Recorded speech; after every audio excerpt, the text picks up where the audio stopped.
Breaking news. In the Justin Baldoni versus Blake Lively case, it has been confirmed that melissanathan, who Baldoni hired in August 2024 as a crisis PR, is in the Epstein files and worked for Jeffrey Epstein in 2017 to do crisis PR.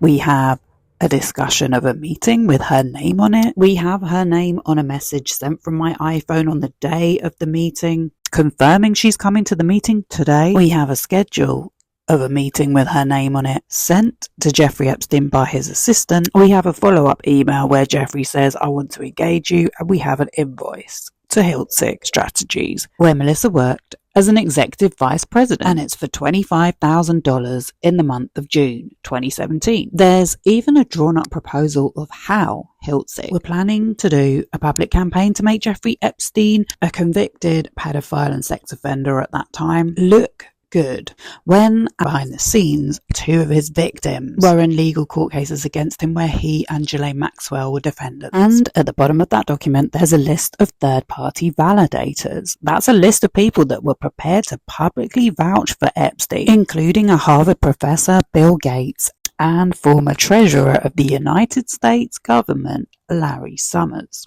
who only had to resign last year because of his ties to Epstein, which obviously Matthew Hiltzik would have known about. melissanathan isn't the only person at Tag PR to be named in the Epstein files. Brianna Kozlow, formerly Brianna Butler, who worked for Melissa, worked for Peggy Siegel, who was Jeffrey Epstein's PR. What a tight-knit little group they are. And she did directly communicate with Jeffrey Epstein, inviting him to an event in 2016, which he replied to. There have been rumours that Blake Lively had also been named in the Epstein files, and it's true, she was. An invite was sent out from Jared Kushner to Peggy Siegel, which was forwarded to Jeffrey Epstein, which had Blake Lively's name on it as someone who would be hosting his 25th anniversary of the Observer New York event at the Four Seasons Hotel. However, it doesn't even look like Blake Lively even attended that event. But you know who did? Matthew Hiltzik, who was photographed with Jared Kushner and Josh Raffel, his former employee, who went on to work for Jared Kushner at the White House after Hiltzik Strategies worked for the Trump organization during the election campaign and helped them to win. And Donald Trump was also at that event, which Jeffrey Epstein was invited to, along with Katie Couric, a client of Matthew Hiltzik, and Brian Friedman.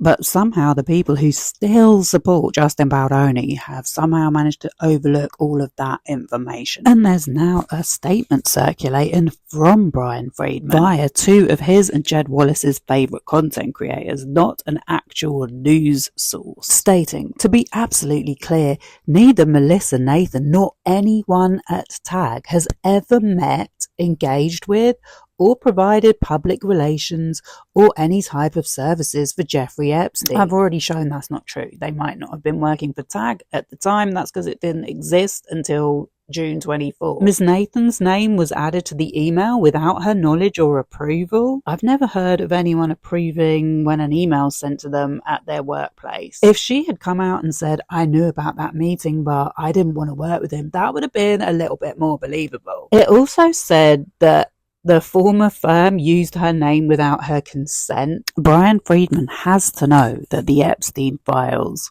was legally obliged to release all the information collated by the FBI on Jeffrey Epstein and only redact victims' names, not people that actually worked with him. Therefore, there's nothing defamatory about saying she's in the Epstein files, or to make the logical conclusion that she worked for Jeffrey Epstein, who engaged in smear campaigns against his victims, exactly the activity that she does, using conspiracy theories and damaging rhetoric based on fragments of untrue context and hearsay, like writing comments on social media posts suggesting that Blake Lively took over a movie, or was a mean girl and a bully, or that Blake Lively and Justin Baldoni were in a feud, or that Blake Lively was racist because she had her wedding at a former plantation, or because she put too much fake tan on pretending to be Snooki from Jersey Shore, when it was actually Justin that's used black people his whole career and threw cotton at a black person's wedding, and then couldn't understand why she was upset.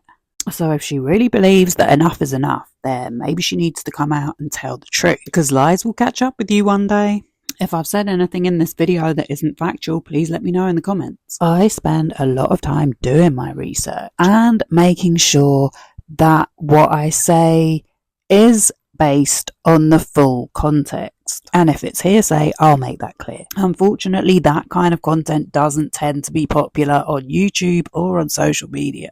That's why it's always a good idea to go and do your own research instead of jumping to conclusions, something we've learned in Justin Baldoni's depositions that he doesn't do. I'm just saying.